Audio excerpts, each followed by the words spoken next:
Magandang araw, mga Repa Pips. Naintriga lang ako sa nangyayari, no, sa Pilipinas, or at least sa politika ng Pilipinas.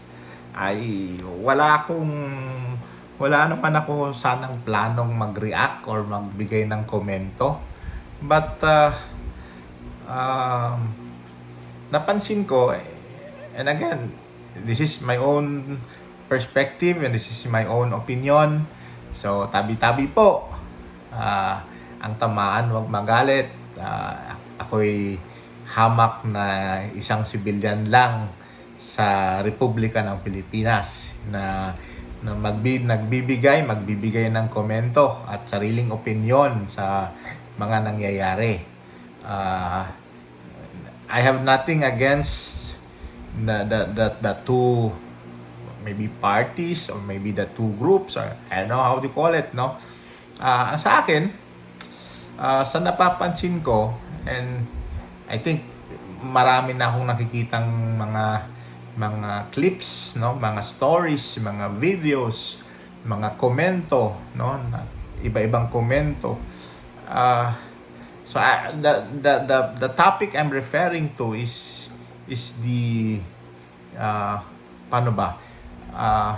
Maybe the current administration, no? I would not say BBM's administration kasi hindi ko naman nakikitang nagko-komento si BBM, no, or si President Bongbong Marcos. But again, maybe because considered to na sa grupo niya, I would just put it in perspective na admin group or administration group versus the Duterte group, no? I don't know kung kasi naman sa Duterte the most clear na nagsasalita is yung mga Duterte, di ba? Yung the former president, si current vice president, and si mayor ng Davao na si Baste. Yung kuya nga niya, hindi naman siya nagsasalita. Pero again, part also nagsasalita din.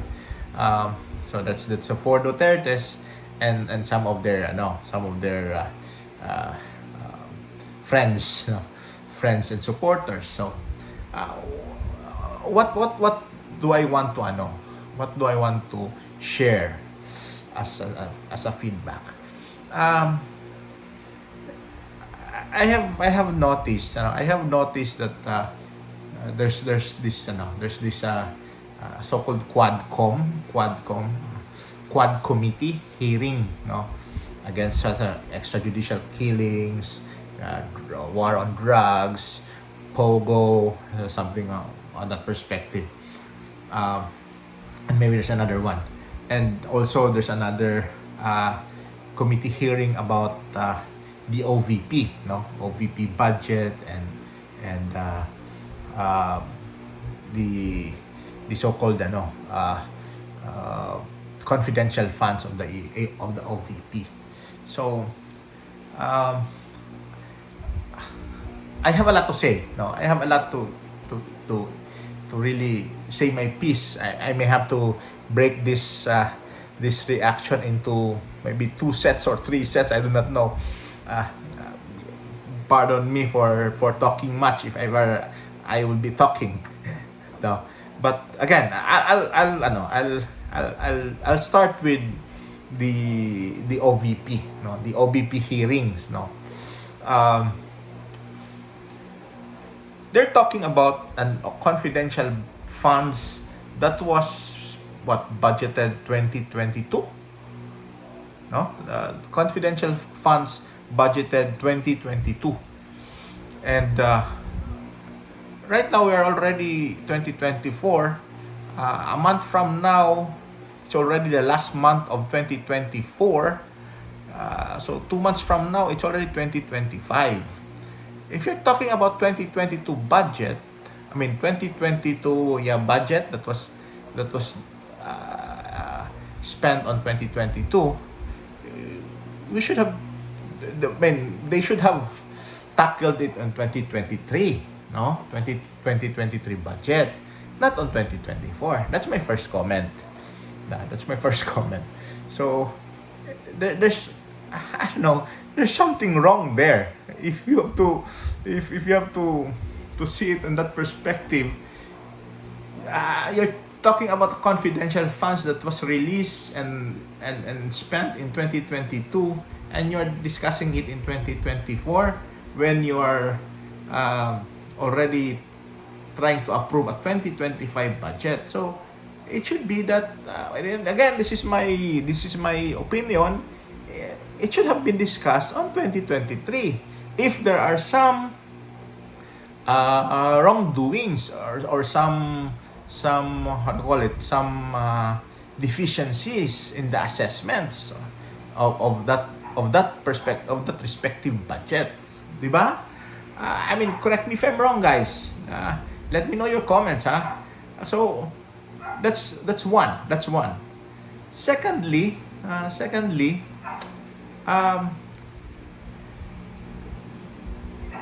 there's certain, and again, this goes for everybody. I mean, this goes for whatever company you have, whatever organization you have. There's certain policy and regulation, and for that policy and regulation, there's certain check and balance, or there's a certain group or individual, or for the government agency that would be checking for those, expenditures, di ba? So for the Philippine government, I think we have the COA, Commission on Audit, who would be checking for everybody, for everybody. We're checking for everybody. So I think first and foremost, we should check on COA if there are some errors, if there are some miscommunication, misjudgment, misappropriation, whatever your term is, but some mistakes that have been done. It should have been COA who would really give the final say, because that's their mandate. They will be checking it, and they would be giving their assessment if it's really right or wrong. Again, correct me if I'm wrong. If I am stating here a different perspective. But again, I think that's the reason why we have COA, Commission on Audit. The term itself is you audit, di ba? You audit what has been spent by certain government agency.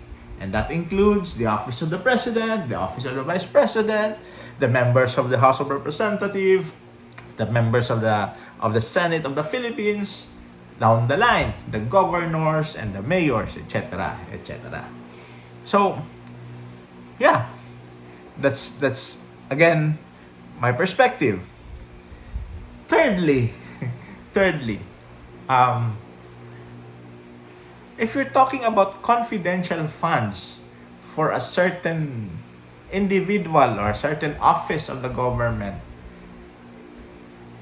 my question is it only the one office or agency that was given an confidential fund?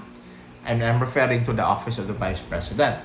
Is that the only office in the Philippine government that was given an confidential funds? Question mark. Or who amongst the agency of the government of the Philippines, or agencies of the government of the Philippines that were given confidential funds, and maybe some lawmakers that are also given confidential funds. So, if you're pinpointing to a certain agency should we not, I mean, if we're looking at only one agency,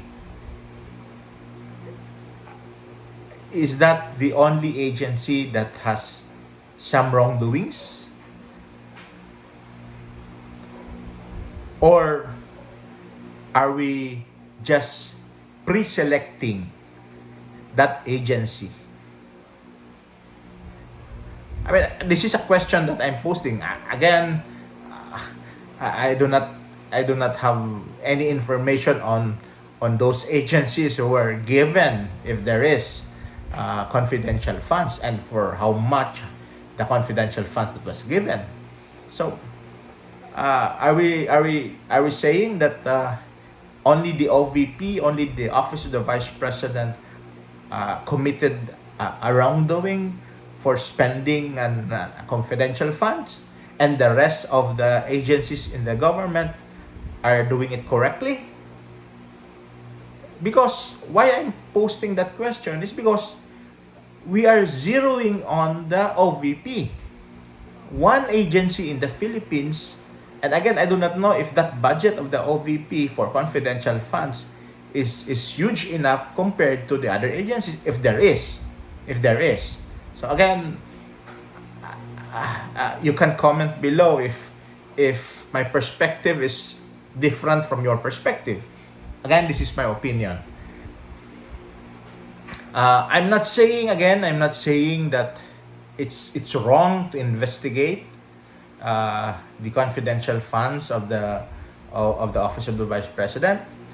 But if you are investigating a certain agency for the confidential funds, I think we have to generalize the investigation, because it would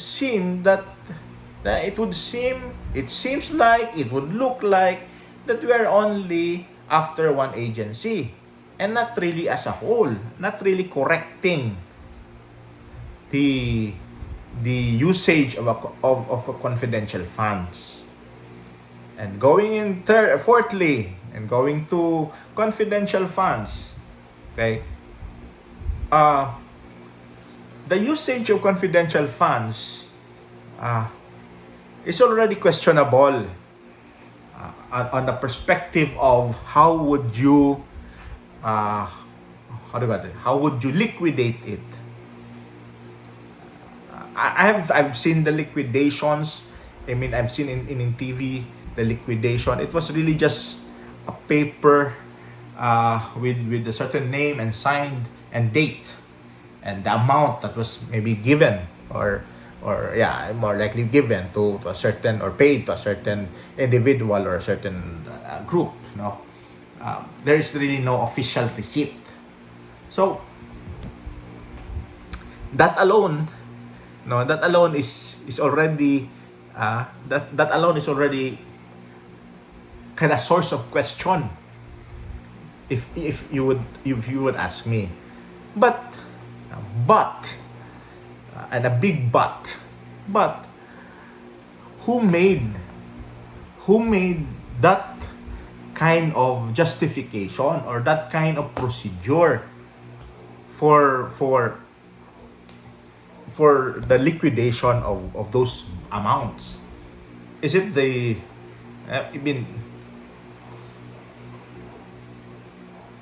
who made it? The lawmakers? The COA? So, sort of, you're questioning the way it was liquidated, but the system itself allowed it to be that way. I hope you get it. I hope you get my point right. The system of liquidating it is already that way. I'm not saying it's wrong, and I'm not saying it's right. I'm not saying it's wrong, but it's that way. So the way it was liquidated is based on what was agreed upon. So What the heck? Why are we questioning it if that's already the policy that's been used for time immemorial? Right? So, because I find it, I find it funny and surprising that it's been questioned. But by the way, do do congressmen have its own confidential funds as well? It's a question. Do congressmen have their own confidential funds? And do they liquidate it that way if ever they have? The same as how the OVP is liquidating it without receipt, without official receipts. So, if you have to, if you have to pinpoint, you have to maybe look at yourself in the mirror, and maybe you're also doing it the same way. Again, this is just my opinion. I'm just reacting to what I saw in the digital platforms on the televisions as well, the cables as well. Uh, right, right. So, uh, and another comment that I find it really very funny is, uh, why would you react, or why would you negatively react uh, on the comment of the OVP, or at least on the on the on the way the Vice President of the Philippines uh, made his defense on the confidential funds on their OVP budget, uh, because the way I look at it, he she already gave she already gave the free hand to the House of Representatives, for their budget, for the OVP's budget to be checked, to be reduced, or to be increased, or what you find it necessary, or what you want to do with that budget.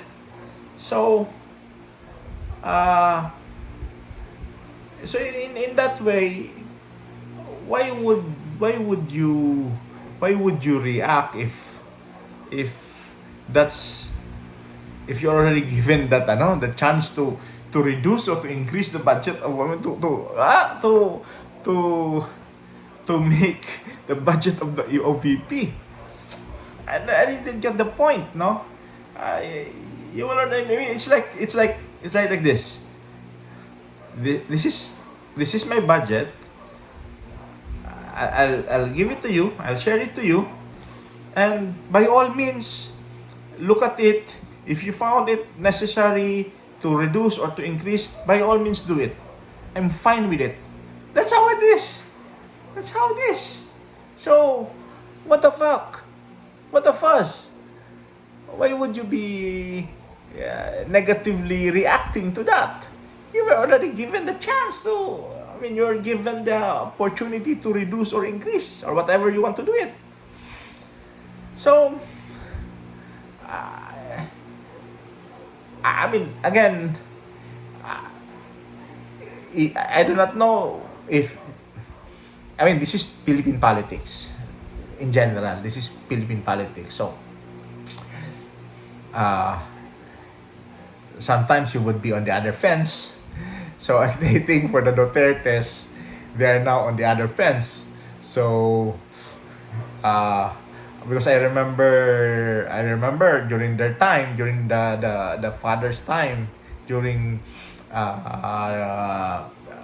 PRRD's time, they were also the one making they were the administration. So they have all the power in the world, no? Or in the Philippines at least. They have the power of the purse. So, and now they're on the other fence because again the new administration is giving them hell. No, so that's, again, I would say that's Philippine politics. But if you would if you would look at it in that perspective, that's a vicious cycle. No, that's a vicious cycle. It wouldn't end.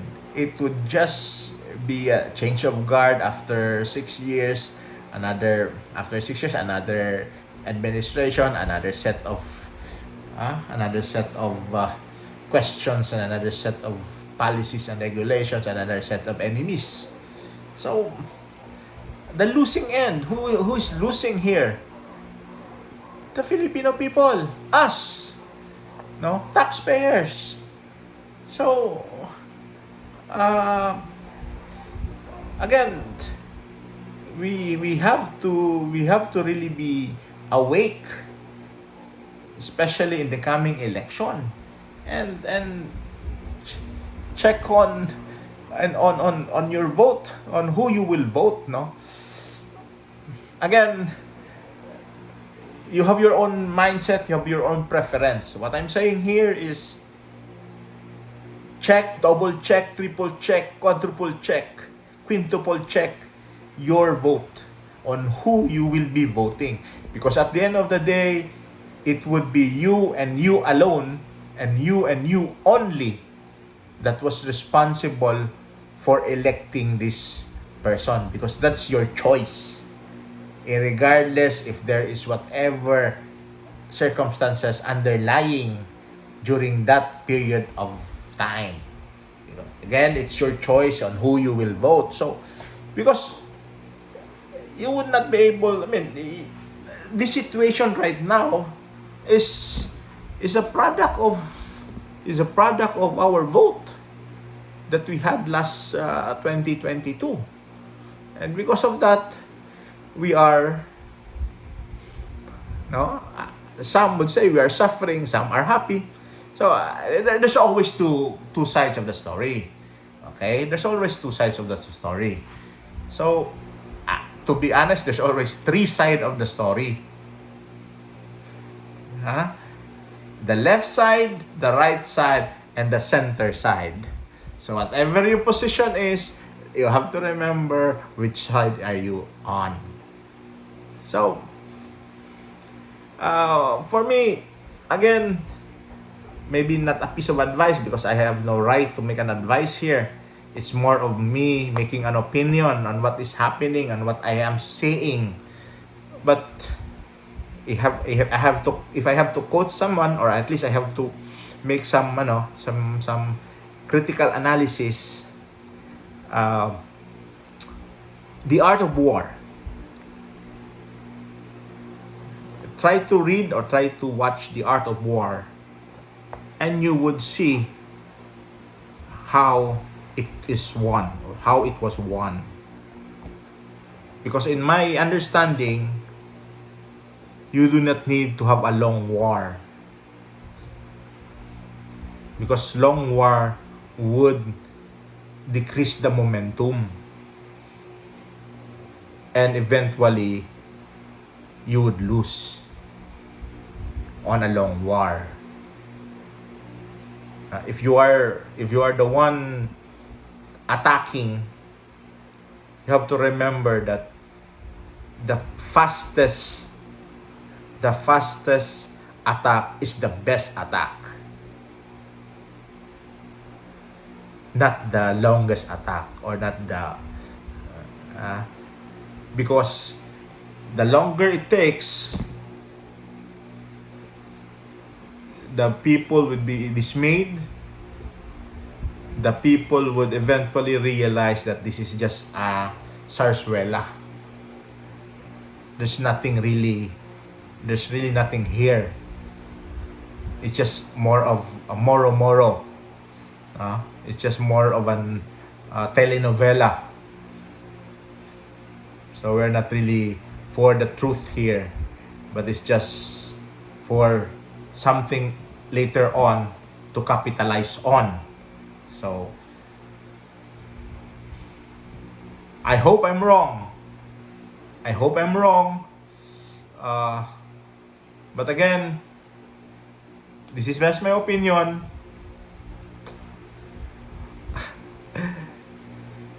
let's be vigilant. Let's try to understand the situation, and let's try to be Filipino. Because at the end of the day, we are the only one who can love our country, the Philippines. So guys, that's it for me. Bye-bye. Ciao. Let it out.